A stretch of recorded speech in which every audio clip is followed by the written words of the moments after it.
make this rather snappy, won't you? I have some very heavy thinking to do before 10 o'clock.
All right, good evening. Welcome into Greenie Sports Cards Live, the world's first hobby multi-stream broadcast and live auction.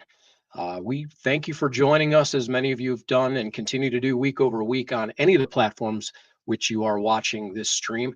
And of course, you can comment and join the show on any of those platforms, whether it be YouTube or the X, Twitter, Facebook, Instagram, even LinkedIn, Twitch, and all points in between. If you join the show either by question or comment, we can see that. We can integrate it into the show. And we have a packed one for you this evening. Very exciting, filled with some recaps, some updates, some upcoming events, and lots of cool stuff to cover, as Greenie and I get to do every week.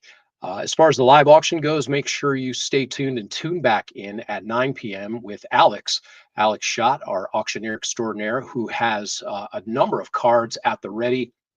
All those auctions start at $2 on eBay Live, and the fun ensues from there. He's got packs and wax and stacks and all kinds of stuff, football, basketball, baseball. He's got some hockey, he's got wrestling, he's got MMA, all kinds of stuff. But just like this show, it's an interactive format, and the show is dictated by the fans, which direction they want it to go and which cards they want to see auctioned off. But tonight, as I said, we've got a packed one for you, lots of stuff to go over. We're going to recap the Shipshewana Card Fest that Greenie attended over this weekend, participated in. And then both he and I had the opportunity to attend the Notre Dame women's basketball game in Purcell Arena against Louisville, and what a tremendous experience that was. We'll give you a taste of that game and the experience there in the Joyce venue at Purcell Arena. And then later on, shortly thereafter, actually, we're going to get to talk to Joe W. of Phoenix Card Shop, Joe Wismerski, and get some hobby news, hobby updates, talk to Joe out there on the West Coast and see what's going on in his world. And then that will be followed by some action for you. We're going to talk to Jeremy Guy, the Associate Commissioner of Communications for the Mid-America Conference, and we've got the Mid-America Conference tournament coming up here at Rocket Arena in Northeast Ohio next week. So very excited to talk to Jeremy and get his take on the MAC schools, on the tournament, the format, and all of the cool ancillary events that are taking place around that tournament. So stay tuned for that. Lots of stuff to go over. And with that, we will go ahead and welcome in the man himself, the namesake of Greenie Sports Cards Live, Steve Greenberg, a.k.a. Greenie. What's going on tonight? Hey, Jeremy, how are you? Pretty good. I'm almost caught up on my nap from this weekend. Yeah, it was nonstop. It was a great weekend. It started for us Friday morning. You met us Saturday night, and then Sunday all day, and till we got home, I think 8 o'clock, something like that, Sunday night. But a weekend of cards and basketball and covering and working the Shipshewana Fest, and then covering the Notre Dame women's basketball game. So yeah, tremendous weekend, and we got plenty more of it coming up in the next few weeks as well. So let's take it bit by bit here. Shipshewana, Sure. by all accounts, the show was just packed. The hobby is alive and well. This is a show, as you've extolled upon me, did not exist before COVID. Was a product of that, coming out of that. Really kind of in the middle of nowhere, Indiana, for lack of a better description. And it has just become a destination. And Brad Beeman and his team continue to do a phenomenal job pulling that show together, attracting people to the destination. Give us some thoughts on both your side as a vendor and what you heard there on the floor. Yeah, so we've been to this show a number of times, never as a vendor, always as a participant walking around buying. That's when it was in the other building. Now, nobody's been in this building until this time. And, we had Brad on a few weeks, and we went over all the ins and outs of what it was going to be like in this new venue. And it didn't disappoint. I mean, it was huge. They didn't use the whole venue, but what they wanted to do was make the aisles wide and make it, so people can move around.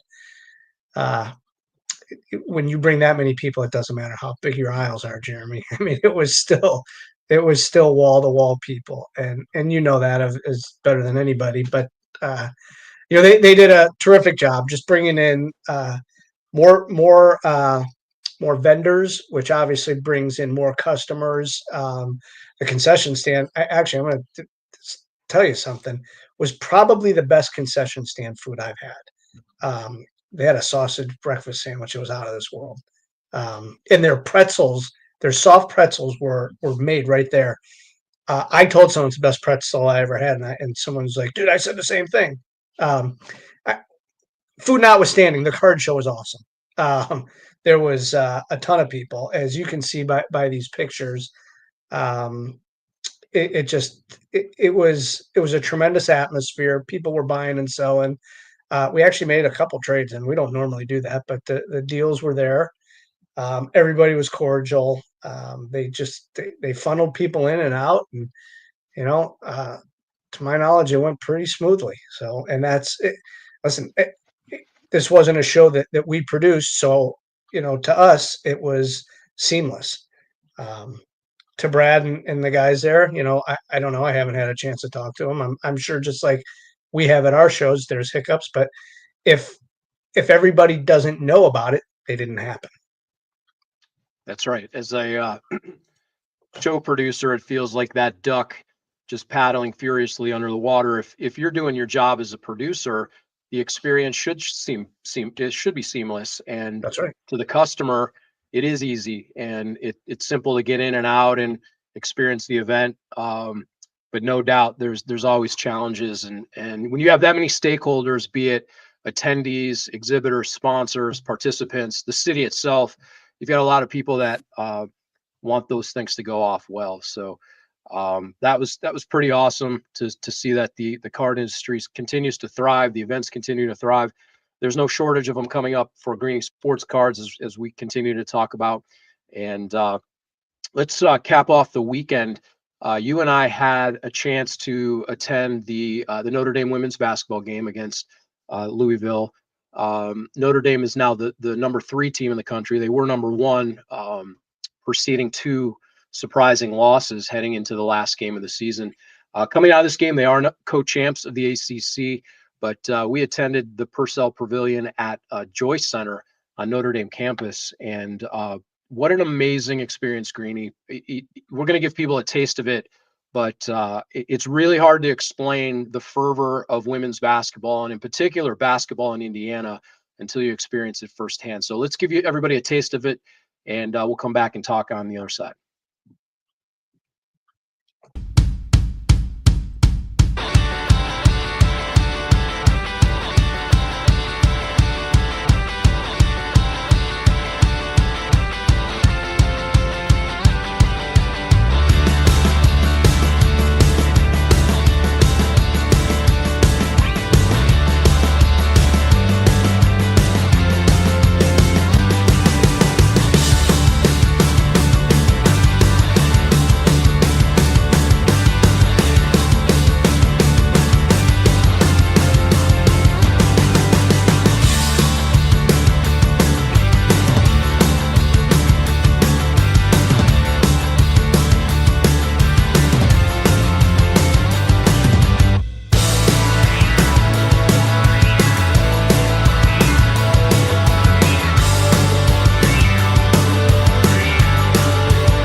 Yeah, that was cool. Very Thanks to cool. Haley for putting that together between you taking videos, me taking pictures. We captured a lot there. Um, I mean, it started, bright and early. We got there.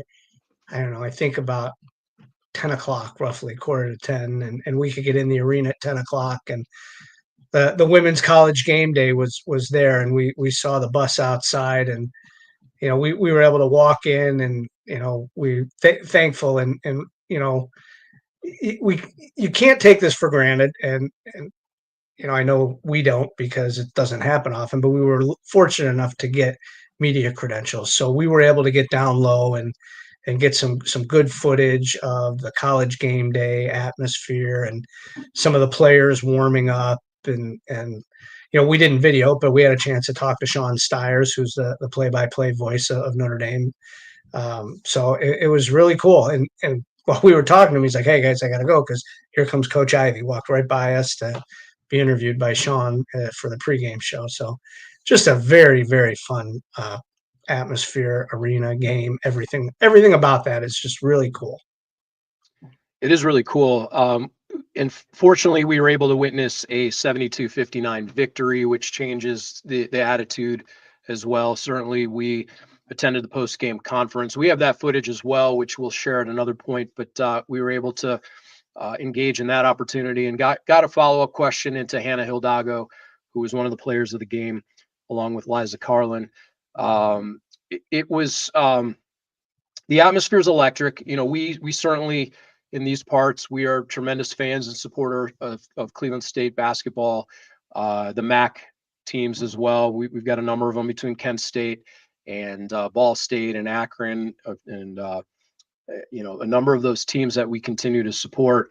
But seeing basketball played the way it was in that arena and the way the fans embrace it shows you what the game can be at the highest level.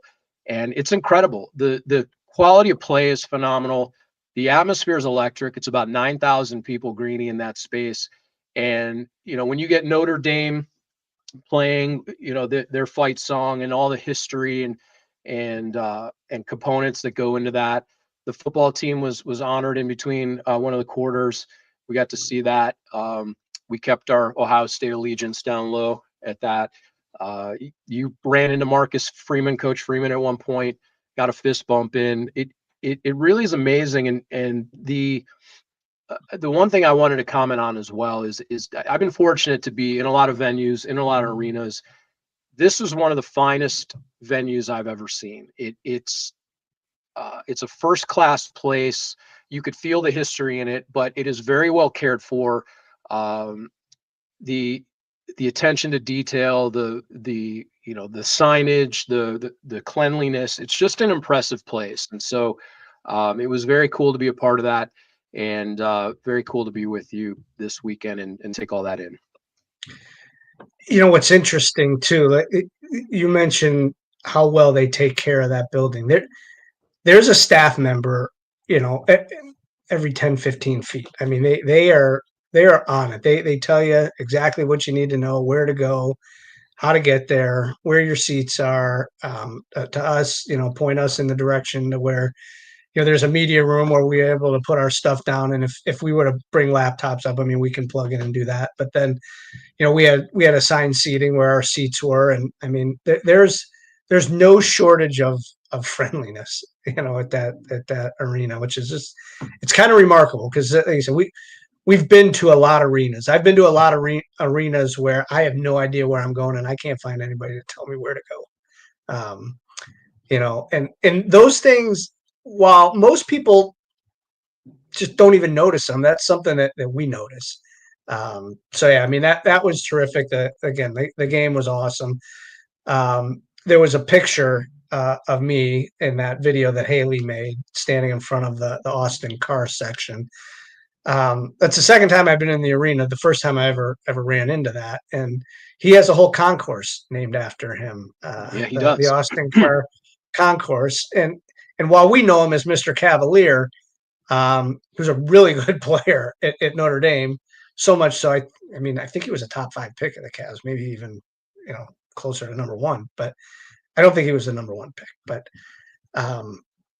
he still has a record that stands today for scoring 61 points in an NCAA tournament game, which we've said before. My dad had the pleasure of calling that game in a loss for the Ohio University Bobcats, but nevertheless, he did. And I took a picture several weeks ago. I actually found the scorebook that my dad kept score for the game, and years later had Austin Carr sign it. And I think I took a picture. It's probably like a month ago, and posted that. And then I sent my dad the pictures from Purcell Pavilion. So yeah, just really cool.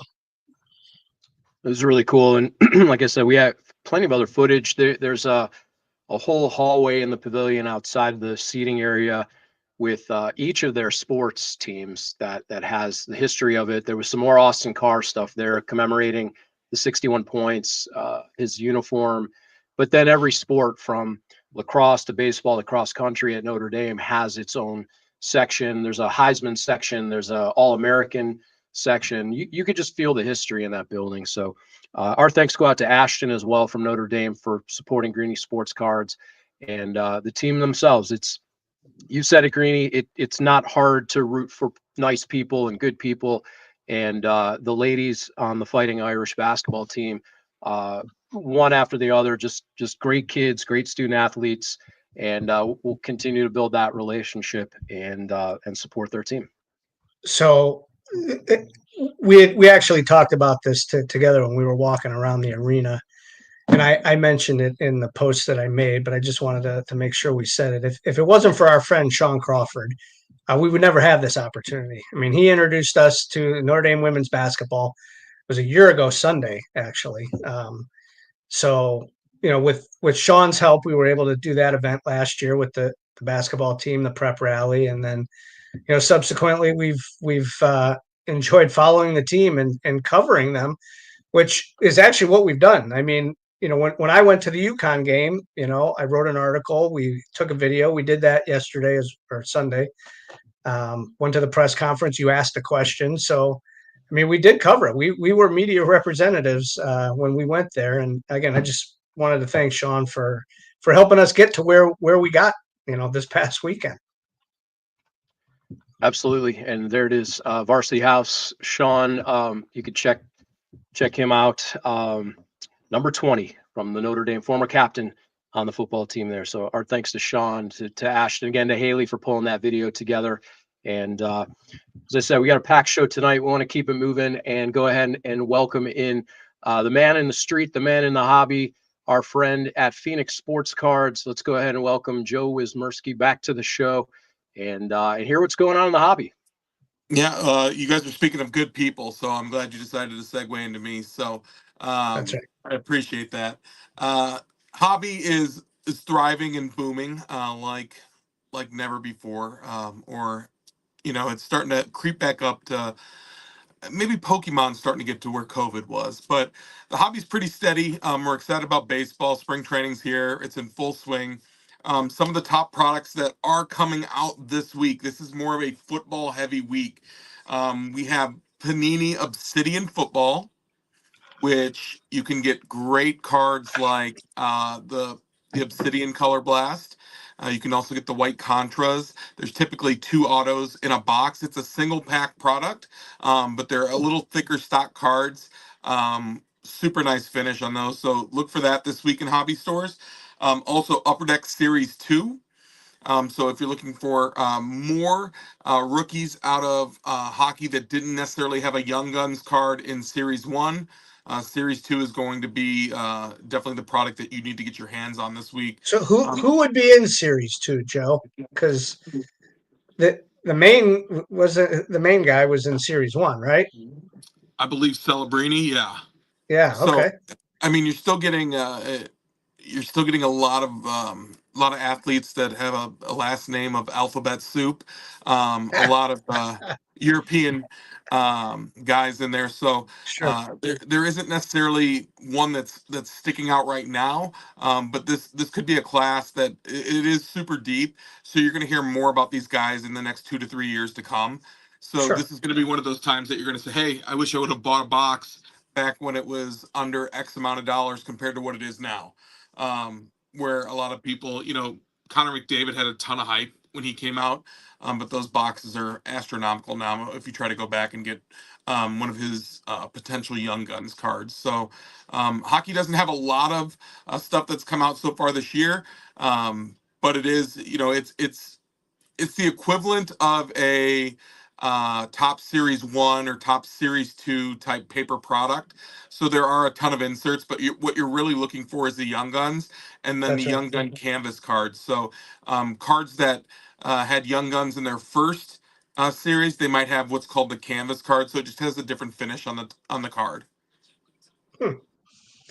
So this Obsidian football that you speak of, it always amazes me, and this happens just every year. I mean, the Super Bowl's over, and we're still coming out with new cards from last season. I'm gonna be political and toe the line here because we Please. we love having direct accounts from Panini and Topps for That's right. sure. But what I will say is, Topps or Panini is in a unique circumstance. They have about another year until they lose the football license, so they're going to give you as many products and different looks as they can. So this may have caused Obsidian to come out later than where it typically comes. So Very, we're very gonna get thoughtful. Yeah.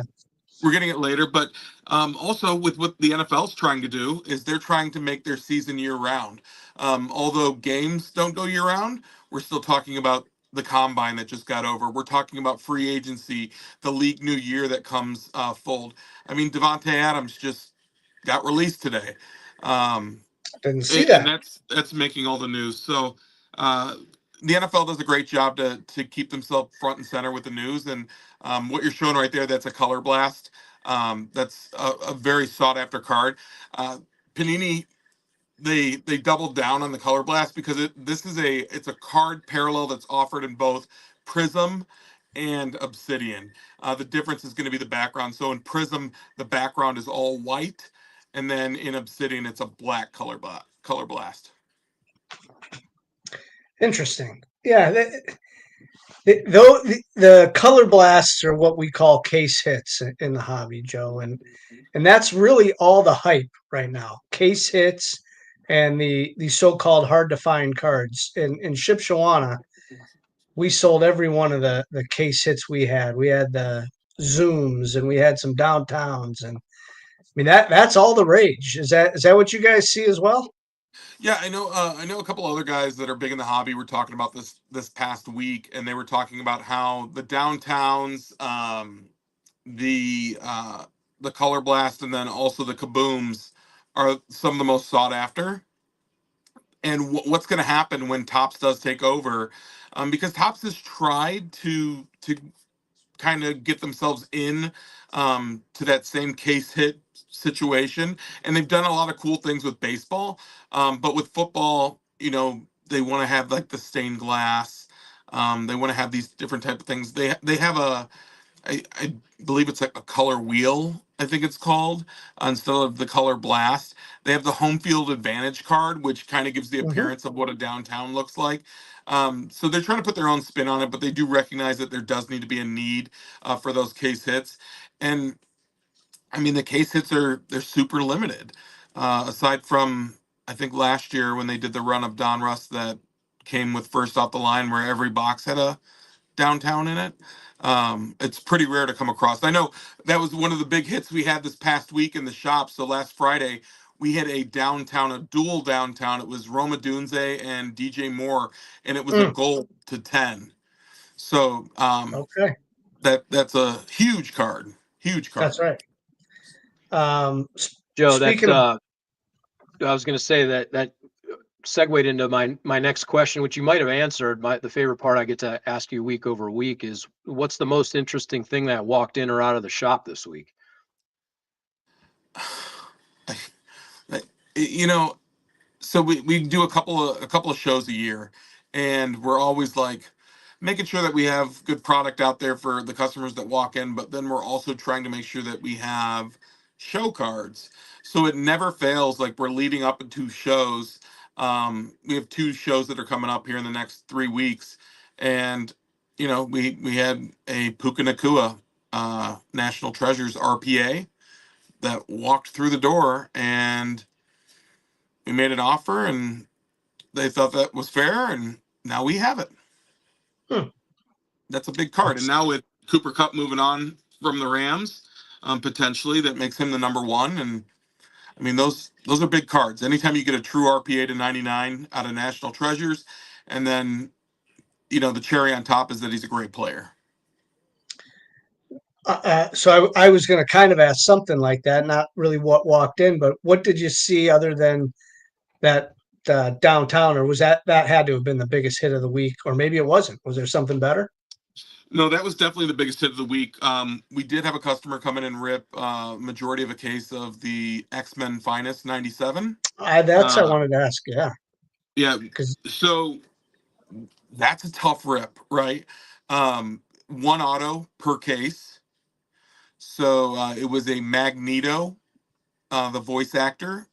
And then what you're seeing right there, that's a Black Panther to 25, which is a monster card. The same customer also had a Wolverine to 199, which is another great card. That's the Magneto auto there. Great card. Then you also have the Beast, which is an X-Fractor, another parallel. So it was just kind of cool. The artwork was fantastic on it. Takes you back to the cartoon. But then Topps just does a great job with the product that they submit. Oh yeah, that's to an us. old So, Finest insert. That's right. yeah. What is a box of this run? Well, when we did have it in stock, it was Sure. going for $275 a box. Okay, so yeah, higher, but still doesn't break the bank. So somebody can still buy a box of that and have a fun rip for that. So And yeah, with very this stuff, cool. again, I you don't wanted have to a lot talk of about that. opportunity for autos, so you're really looking for that numbered card and the parallels. Yeah, fun stuff. Fun stuff. So when is the show? So we have two shows. So March 8th, down at the Foundry Hotel, we are teaming up with Sports Cards Nonsense and Sports Cards Nonsense Breaks and Mama Breaks and Rip Valley Cards. It's just a big kind of trade show, breaking event where people can come down, buy into some breaks. There's a ton of giveaways. We're actually giving away our donation for the door prizes here are these cool 8x10 slabbed. So they were like the encased. This is a Corbin Carroll. I'm sorry for the glare. And then we also have a Michael Paris too that we're putting in there. There's going to be some professional athletes there. It's the first time I've had someone hit me up in my DMs. So you did tell me. That's right. Yeah, that's been interesting trying to coordinate that. And yeah, listen, I'm gonna pull back the curtain a little bit here. It's kind of cool when you have someone that is at the top of their sport, and you're offering them the opportunity to come in, hang out, rip some cards, and you're offering to pay them for it, and their response is no. What we want, we just want boxes that our first Bowman is in, and we want to rip those. And so like you're just like, okay, well, All right. I think that's pretty cool, and I mean, I guess the cat's out of the bag. It's on some publications, but MJ Melendez for the Kansas City Royals and Josh Jung for the Texas Rangers are gonna stop on by and rip their Bowman draft boxes live on a stream. So that's cool, and being able to kind of coordinate that and get that to come to fruition is pretty cool. But before you said who it was, I was going to tell Jeremy he may or may not have met that player earlier last year. Yeah, tell him the dude from Hobby, Ohio says hello. We had a great opportunity. The dude hit a 101 Josh Young earlier this year, and I was along for the ride. It was an incredible experience to go down to Progressive Field when the Rangers came through, and the dude set up with Josh an exchange, and he gave him his 1 of 1, and Josh gave him some stuff in return, and we got to take in the game, and the Guardians won, and Josh had a decent game. So all's well that ends well. Joe, tell everybody where they can find you on the socials and Phoenix Card Shop. And as always, we appreciate you joining us week over week. Yeah, absolutely. So we are at 59th Avenue and Thunderbird in Phoenix, Arizona. You can find us at PHX Sports Cards on Instagram and at Phoenix Sports Cards on Facebook. Check us out on our eBay store. And then we'll also be at the Arizona State Card Show March 21st and 22nd, which is down at the Phoenix Convention Center.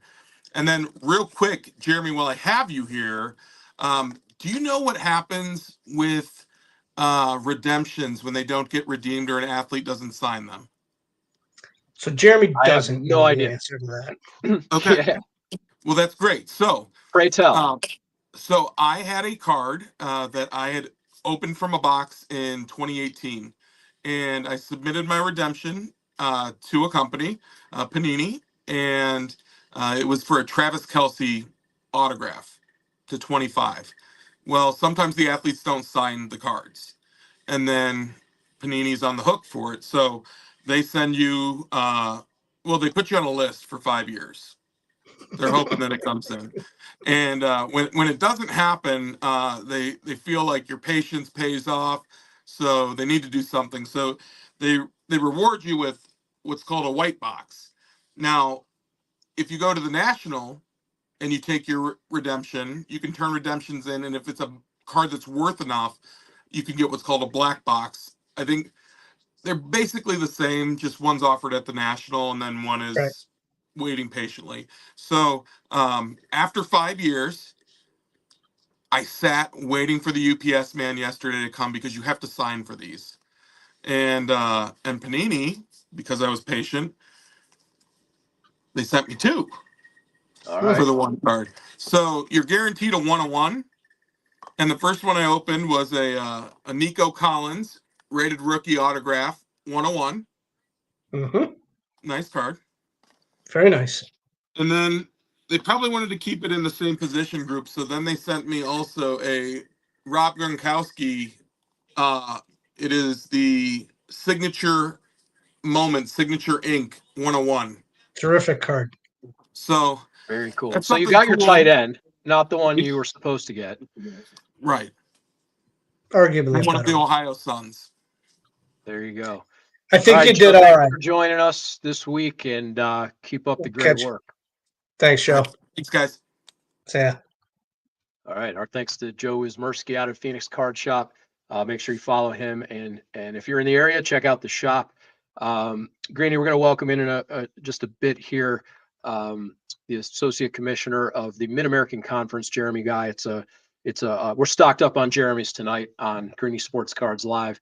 It's But fine. before that, we, as many of our viewers and partners know, huge fan of the MAC and many of its teams. We have some representation there with a number of athletes in the NIL space, Akron, Ball State, and certainly Kent State. We had announced this previously, but today, yesterday, you took the cards down and physically delivered them. Greenie Sports Cards is the official trading card company of Kent State University. That's a very exciting partnership there. And tell people real quick about the cards that are going to go out at the baseball games. Yeah, no question. We had a chance to work with Kent State and Van Wagner, and then our friends over at Kent Sportswear to produce these cards, and they're gonna pass them out at home games, and it'll be one student athlete at. It's not going to be every game, but whichever home games they determine. And if you aren't able to make the game, you can go to Kent Sportswear and pick something off the shelf there and get a card with it. So just a really cool opportunity to start with the baseball team and then move forward with some of the other teams. As you know, the deal that we lined up is to be the official trading card of Kent State University for this season, and hopefully seasons after that.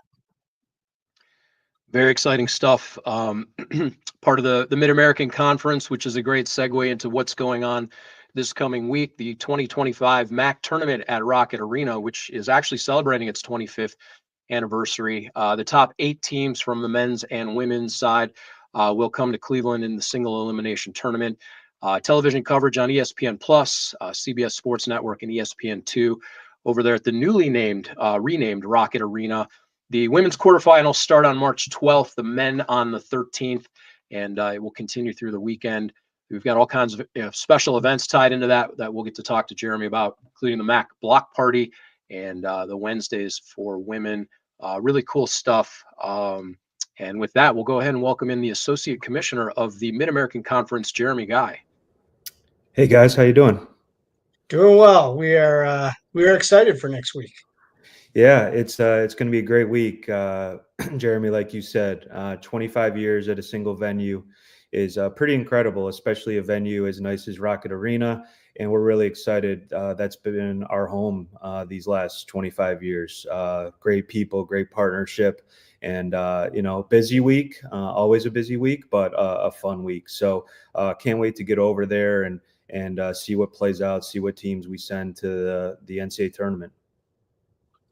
March Madness is always something special. You never know who's going to win. It's not always the number 1 seed or 2 seed, and sometimes it's the 7 or 8 that could win. And predictions go out the window when it comes to the MAC conference.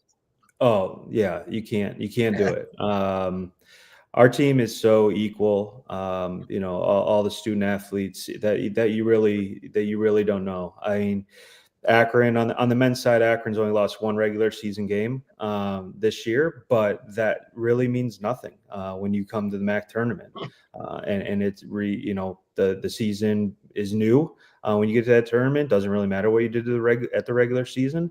And so, that's going to be exciting. I mean, Ball State on the women's side has only lost 2 games. So that's really the fun, right? Is coming even that Wednesday, Thursday when we play our quarterfinals, and you can sit there for 4 games and see what unfolds. And then, sometimes we've had some wacky stuff unfold, and sometimes it's been chalk, and the top seeds have gone, but that's tournament life. That's, we're in March, and it's a great precursor to the NCAA tournament. And again, we're really fun. It's really a fun event. Jeremy, it's we're no strangers to the events and the event space. What you guys do as a conference and a unit is remarkable, because it's one thing to have an event and have a date and kind of plan for it leading up, but there's a lot of moving parts because you don't always know which teams are going to finish where and where they're going to line up. Give us a sense of the team that's involved, your team. How many people are producing this event, managing transportation, hotels, travel, all of those things? What does that group look like to land where we're going to end up next Wednesday? Yeah, look, we're a small staff. The MAC staff, we're located right downtown Cleveland, right in Terminal Tower. There's 14 of us. So to put on an event like this takes every single ounce of energy, every person in our office. And even though I'm in communications, I wear more hats than just communications. I'm dealing with operations, I'm dealing with marketing, and that's just me. And other people are dealing and spilling over into different other areas in what it takes to put on a tournament. So we all work really well together as a team, and this planning starts. I mean, we've had meeting after meeting, quite honestly, for months on this, right? And so it takes, although this is my this is my 20th year at the MAC, so 20th tournament as someone in the office, but it's maybe I missed 1 tournament because I'm a Bowling Green grad, and I've seen the tournament on the other side. I've probably been to 23 or 24 of the 25 tournaments at the arena. And so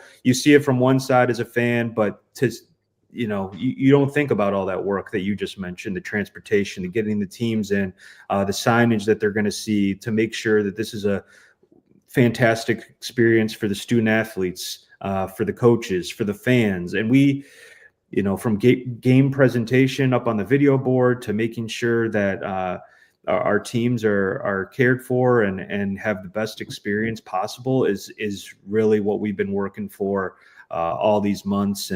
And when it comes time and you tip the ball and then see how it plays out and who wins and the confetti drops and everyone's celebrating, you're just like really proud of what you do and how you put on this event, because it really is. It comes down to who's winning that championship, and who's going to the NCAA tournament, and all the long hours, all the work that the 14 of us, 15 of us are putting in, it just all pays off. So that's what it's all about. That's why we're in this business, and the long hours are there, but we make the most of it. We have a really good time at the event. It's always terrific. Haven't been to nearly as many as you have, but I've been to a good half a dozen of them. Definitely as a Kent State alumni, I've gone to the games as a fan. This will be the first time that I'll go as a fan of the entire conference, as Jeremy said, with the NIL space that we're into, and we have student athletes at Ball State and Akron, and you mentioned Ball State's only lost 2 games, so I'm pretty sure they're locked into that number 1 seed. But it's interesting. I was down in Kent yesterday delivering these cards, and while we were talking, like as Jeremy said, we don't even know the rest of the seeding yet, and we're a week away tomorrow from this tournament starting, and seeds 2 through 8 could change, right? Yeah. That's how it typically is. We're down to Saturday figuring out tiebreakers. I am the chief tiebreaker person in the office. That's what I'll call myself. I've done so many tiebreakers. It's not even fun. It's crazy, quite honestly. But that's what we do, and we've been doing them. Our schools want to know. Our teams want to get a glimpse at who they're playing. The coaches already want to get a good idea of who they're playing, so they're already asking 2 games out. Where could we see? And yeah, in some cases it could be 2, you could be 7, right? So it's crazy. Again, this is March, and we're ready. I think things should probably clear up. We have men's games tonight, so yep. With 1 game remaining heading into the weekend, we should have a pretty good clear idea as they're playing right now and how things unfold, of a pretty good idea of where teams should go. But you could be looking 5 on the men's side. There's a possibility that there's a 4 to 5 team tie at the end of this. So yeah, it's crazy, but it's also, that's part of the fun too, quite honest. So while the games themselves may have moving pieces and parts to it, there are some signature events and ancillary events that are locked in and planned for regardless of who's participating. Talk to us a little bit about the fan experience and why this tournament is so much more than the games themselves, and why people should come down and experience it. Yeah, we have, the games are the games, and that's all great, but we have great programming throughout the week. Like you mentioned earlier, something that we kicked off, I think 4 years prior to us hosting the Women's Final Four last year. It's called Wednesdays for Women. We do it the evening of our quarterfinal women's games, and it's really celebrating women in sport, and that's what we've done. And we've had panel discussions. Last year we had a super panel led by Kaylee Griffin with Nicole Auerbach and Heather Dinich from ESPN. I mean, these are big names in sports media, just talking about their experience and us selling tickets to that. This year, Nick Barlage is leading and president of the Cavaliers Rocks Entertainment. His title is much longer than that, but he does a lot of things, and to have him, as part of our discussion this year is great. We've typically always have a great crowd. We want people to come out. We want to, especially coming off the Final Four, which was a tremendous event to work. You just have seen the rise of we all know that women's sports is on the rise, and we just start getting a team, WNBA team back in Cleveland, and all this stuff. Just it's a really cool way to celebrate and to put on some type of programming, and we do it right there at the arena, and it's really a cool event. And we've done this a number of years, from panel discussions to meet and greets to anything you can think of, just to promote that. And then you mentioned earlier, something we really love is our block party. And block party is on Friday night during our men's semifinal games. And that's really, it started as trying to get businesses in Cleveland together. And, some people don't even know that the MAC is headquartered in Cleveland. I get asked all the time, where are your offices? And this is by MAC people. And I understand that. But this is a way when we started it, we wanted to reach out to those businesses in the area, get them all downtown on really the Friday night when you have two games and everyone's going to the the winners are going to the championship. It's a premium experience up in the Westfield Club there, which I don't know if you've ever been there, but it's a really nice space.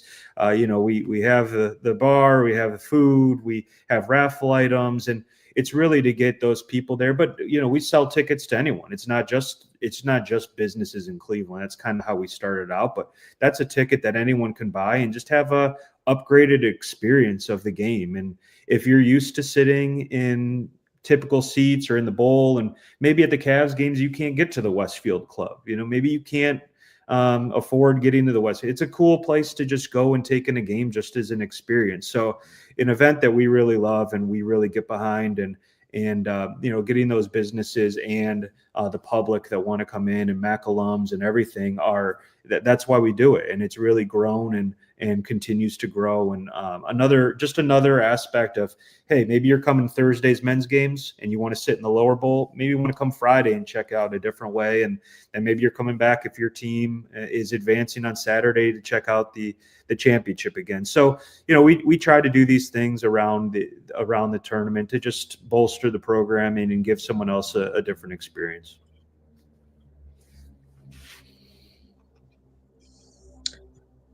What do you expect the attendance figures to look like this year? I know from years past, a lot of people come to these tournaments. Yeah, I mean, it's tournament. It is based on who kind of wins sometimes. On the men's side, we've had 5 teams lock up seeds. We have 6 schools in Ohio in the MAC. 5 of those schools from Ohio have locked up seeds. Typically, our alumni base here in the Cleveland area is built out. There's a ton of Miami alums in Cleveland, ton of Ohio alums. Bowling Green's the one Ohio school that has not clinched, but you have a lot of alums here in the area. Last year we had Akron and Kent, which is always, anytime you can get a rivalry game championship, you're probably going to do a good number. And we've had great crowds on the women's side for our championship game. We've had Bowling Green and Toledo and Ball State, and Buffalo, they all travel really well, and it's a good experience and a good crowd. It always depends. We've had teams like the Buffalo teams, a couple. Well, now it's more than a couple of years back, but those Buffalo teams, and you come in ranked and everything, that obviously matters. You get that hey, I want to go see a ranked MAC team, see if they run the tournament. So I think it's based on storylines, but I can't predict the number. I hope it's high, right? I hope it's high, but and I tell everyone that listening that it's great, especially if you have young kids.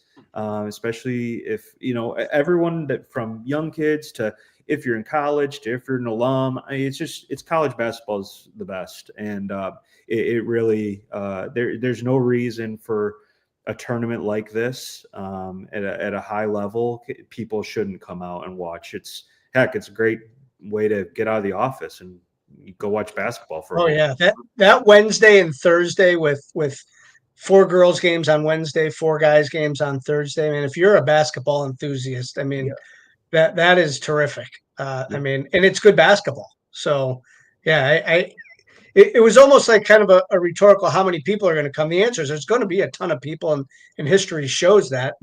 These tournaments are a great draw. It's great basketball. There's no reason that people don't come to these games. And that's kind of more so what I was getting at with that. Yeah. And you'd answer that. And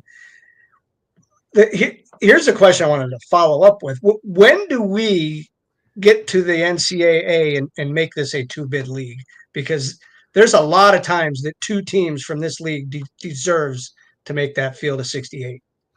Yeah, look, it comes down at the end of the day to not just winning and getting a good conference record, but you got to win those games out of conference. You got to build a resume. At the end of the day, that's what it's all about. we've had teams that have built that resume and have been right on the edge. In other years, we've had a team, just one team that makes the tournament. I think we're capable.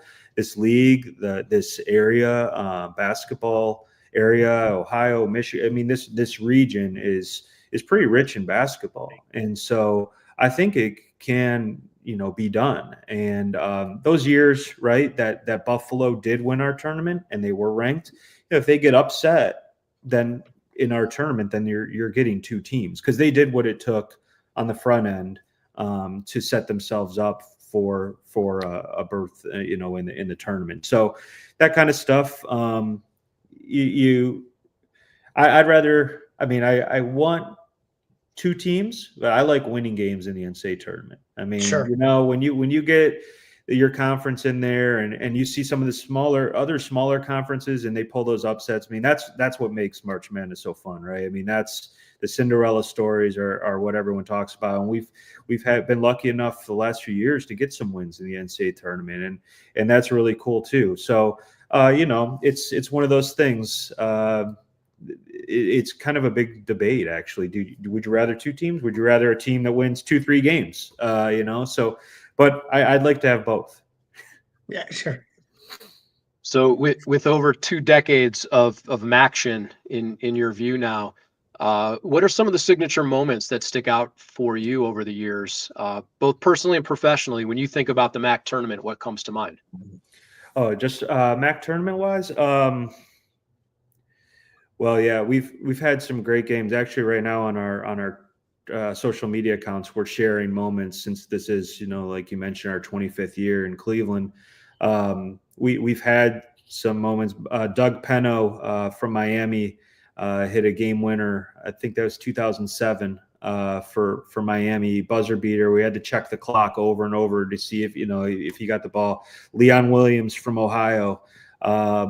Tip in to win it for the Bobcats at the very end. There's been tremendous Akron Kent games over the years, especially last year when Kent was up and at the end of the game, a guy got fouled and Akron went to the line and won, but that was a nail biter. I mean, I could go on and on with moments, and really goes back to those Buffalo teams too. I mean, those are high level teams. Coach Oates is down at Alabama right now doing the same thing with them. And so, you're playing this one from the women's games, Buffalo women, a game winner. And we've had a number of those on the women's side too. So the thing that stands out to me actually is the very first tournament in Cleveland. I would have been a sophomore in college at that time, went with my dad, and the 4 quarterfinal games were decided by 7 points. Total 4 games, 7 points. Every game was just like amazing, right? Amazing basketball to watch.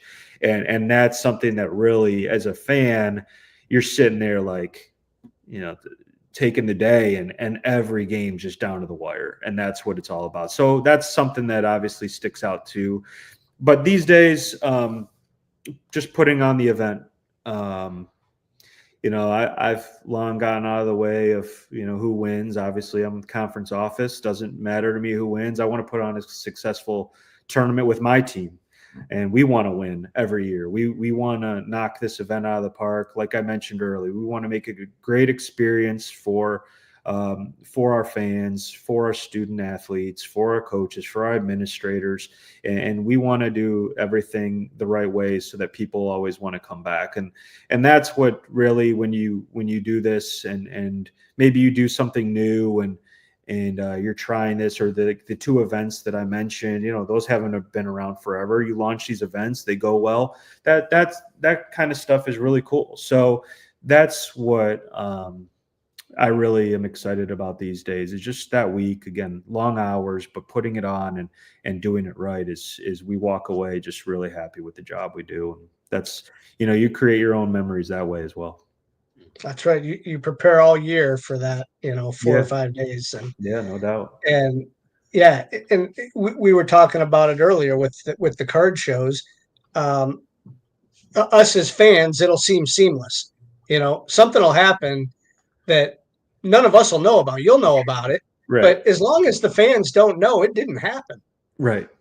Yeah. No, you're right. You're right. A lot goes on behind the scenes. Hopefully not too much, and there really hasn't been, knock on wood. But yeah, there's stuff. That's why you prepare as much as you can, and you got to be ready to handle certain things that may come up and that you have to deal with. But we do a good job of that, and I think a lot of us on our staff have worked multiple tournaments, and we were able to keep cool and do what it takes to get the job done. Before we let you go, Jeremy and I, we have spent a lot of time with women's basketball over the last year. We were at the Notre Dame Louisville game on Sunday, but seeing how packed that game was, we actually went to the Kent Akron women's game in Kent and saw the big crowd there. We went to an Akron game earlier this year when Michigan was in town. I mean, the rise of the women's game has been incredible, and the fans are taking to it. So I expect Wednesday to be a great day in Cleveland. Yeah, like I said earlier, it's growing, no doubt, no doubt. It's great to see, and I think so too. I think that we'll continue to get a good crowd. I think it's great that Cleveland back in the day, I actually interned for the Cavs/Rockers for a summer, so it's cool. I hope maybe they keep the name. It's really awesome that they're getting a team back, and again, last year's Final Four, working that event, and being around a Gino Ariema and UConn team and Caitlin Clark, and I mean it was just that was quite an event, and you can see the rise, and then as the WNBA just becomes more prominent, and that's just talking about basketball, but as you guys know, there's much other things in the world of soccer and this past Olympics and everything else. So it's it's really cool to see. Well, Jeremy, we can't thank you enough for joining us this evening. We're really looking forward to the madness next week, the Maction. Let everybody know where they can get tickets and more information for the tournament. Sure. Yeah. If you go, on our social accounts at Max Sports on X, at Max Sports on Instagram, and then Get Some Action on Facebook. But if you just go to getsomemaction.com, like you're scrolling there's ticket information, or you can go to the Rocket Arena website and get ticket information. But if you go to our website, we hit you with banners and stories and everything to try and sell tickets to get people out there, because I just really feel like it's one of the best college basketball tournaments in the country, and a huge part of that, not just our staff, but the Rocket Arena staff. And just like we try to make that experience great, they do it. And as you guys know, being the Cavs games and everything, they do an excellent job there, and we're really glad to be partners with them. Really, really glad. So I can't believe we didn't have time. I had all these card questions for you guys, and trying to get my 7-year-old son and stuff. I don't know anything at all. I'm just opening packs of cards. I actually did get a pack of cards, a couple, just from Target, and I pulled some autograph out of it, which I thought was crazy. I had never heard of the guy, but I collect a pack. What's that? He didn't play in the MAC. No, he didn't play the MAC. I used to collect. Well, we'll have to have you back. Certainly, we've got the NCAA tournament coming as well. The first round, talk about that. There's plenty more to talk about. These hours seem to go really quick. So, yeah, absolutely. Jeremy, I appreciate having me on. Yeah, we'll see you on Wednesday. Sounds good, guys. Take care. Cool. Thanks, Jeremy. Thank you much. Yeah, Greenie, another really quick hour. Our thanks to you, to Haley, for pulling that together. Our thanks to Jeremy Guy from the MAC. Our thanks to Joe W. Again, Ashton over at Notre Dame for helping us out this weekend, and Brad over at Shipshewana. So, Greenie, may the cards forever be in your favor. Have a good night, everybody.